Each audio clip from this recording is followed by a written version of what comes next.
एक हाथ दो और एक हाथ लो। छत्तीसगढ़ सरकार की न्याय योजना के तहत किसानों को पहला प्रसादी योजना, दीपावली की पहली प्रसाद डोंगरगांव दलेश्वर साहू की विधानसभा से। लीजिए, राज्योत्सव का दूसरा दिन आज हम आपको नज़ारा दिखा रहे हैं, जहां पर छत्तीसगढ़ सरकार ने किसानों को 2-2 हज़ार रुपये उनके बैंक में चौथी किस्त के रूप में प्रदान किया है।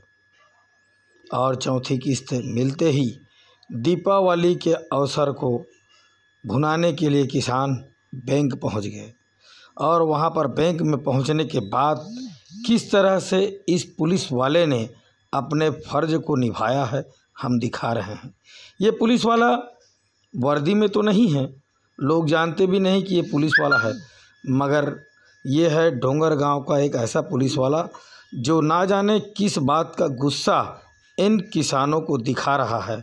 शायद घर का किसी प्रकार का कोई टेंशन होगा, या फिर फर्ज या ड्यूटी ज़्यादा होने के कारण किस तरह से किसानों के साथ बर्बरता से यहाँ पर अपने वर्दी का रौब दिखाते हुए यहाँ पर डोंगरगांव के इस बैंक में किस तरह से लोग जो लाइन में लगे हुए थे उनको किस तरह से खदेड़ा गया, मारा गया, पीटा गया, और उनको आज अपने अधिकार से सरकार ने जो पैसा दिया सो उसे निकालने के लिए वंचित किया गया।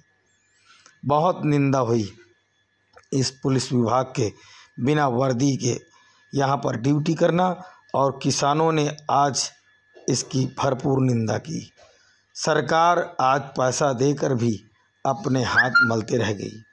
लोगों का कहना है सरकार ने दिया तो पैसा, मगर एक तरफ से प्रशासन ने पुलिस की व्यवस्था लगाकर आज हमें इस तरह से वसूल किया गया। बैंक भी आज इस व्यवस्था को देखते हुए 3-4 काउंटर खोल देने चाहिए थे, ताकि किसान जो राशि लेने आए थे उनको सुविधा होती, मगर इस पुलिस वाले ने उस सुविधा को ना करते हुए इन किसानों को किस तरह से खदेड़ा हम दिखा रहे हैं आपको।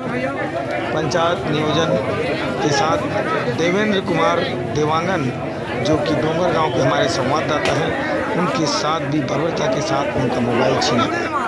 एक मीडिया कर्मी का किस तरह से मोबाइल छीना गया, और इस पुलिस वाले को देख लीजिए लाठीचार्ज करते हुए किस तरह से कानून व्यवस्था को सुधारने का प्रयास कर रहे हैं। शायद उनको पूरा अधिकार दे दिया गया है। बिना वर्दी के इस पुलिस वाले ने आज डोंगरगांव में एक कांग्रेस की सरकार को चैलेंज करते हुए दलेश्वर साहू को सीधा ये बता दिया है कि मैं भी यहाँ पर एक दबंगता दिखाता हूँ। आज इस किसान न्याय योजना के अंतर्गत मात्र 2,000 के लिए लोग, ताकि दीपावली एक अच्छे शुभ अवसर से मनाया जा सके, मगर छत्तीसगढ़ की सरकार के ऊपर पानी फेरते हुए इस पुलिस वाले ने जिस तरह से बर्बरता दिखाई, लोग स्तंभ हैं और परेशान हैं कि देने के बाद भी किस तरह से छीना गया। एक संवाददाता हमारे ने क्या कहा। एवं मारपीट की जा रही है, उसके संबंध में आप क्या कहेंगे? ये बहुत ही दुर्भाग्यपूर्ण है।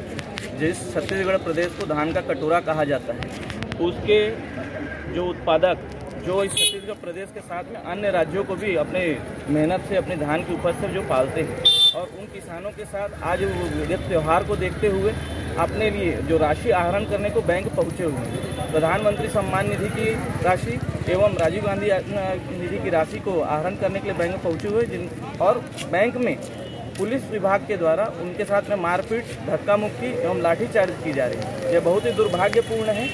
जिस तरफ एक बार छत्तीसगढ़ की सरकार, भूपेश सरकार, किसान हितैषी सरकार अपने आप को साबित करती है 4 किस्तों में पैसा देकर, तो उन किसानों को गुमराह करने का कार्य कर रही है। और आज जो पैसा लेने के लिए भरे त्यौहार में वो बैंक में उपस्थित हुए हैं, और वहाँ भी उनके साथ इस तरीके का दुर्व्यवहार करना बिल्कुल ही निंदनीय है। इसके लिए किसानों के साथ में जो दुर्व्यवहार उन्होंने किए हैं, प्रशासन को उसके लिए माफ़ी मांगनी चाहिए और दोषियों पर सख्त से सख्त कार्रवाई की जानी चाहिए। पुलिस प्रशासन के द्वारा भी पत्रकार के साथ दुर्व्यवहार किए गए, उन पर क्या कहेंगे आप? पत्रकार बंधु हमारे एक स्तंभ हैं, और उनका एक जो विशेषाधिकार है, उनके विशेषाधिकार का हनन करना, उनके साथ में मतलब दुर्व्यवहार करना, उनके मोबाइल कैमरे को छीनना, यह कहीं से भी उपयुक्त नहीं है, क्योंकि वह एक ऐसा स्तंभ है जो जनता के बीच में पारदर्शिता बनाए रखता है और वास्तविकता को जनता तक पहुंचाने का कार्य ही पत्रकार भाई करते हैं। और अगर ऐसे पत्रकार भाइयों के साथ में इस तरीके का दुर्व्यवहार होता है तो निश्चित ही ये मान के चलिए कि ये अंधेरगर्दी है और अंधेर नगरी चौपट राजा वाली स्थिति यहाँ पे निर्मित हो चुकी है।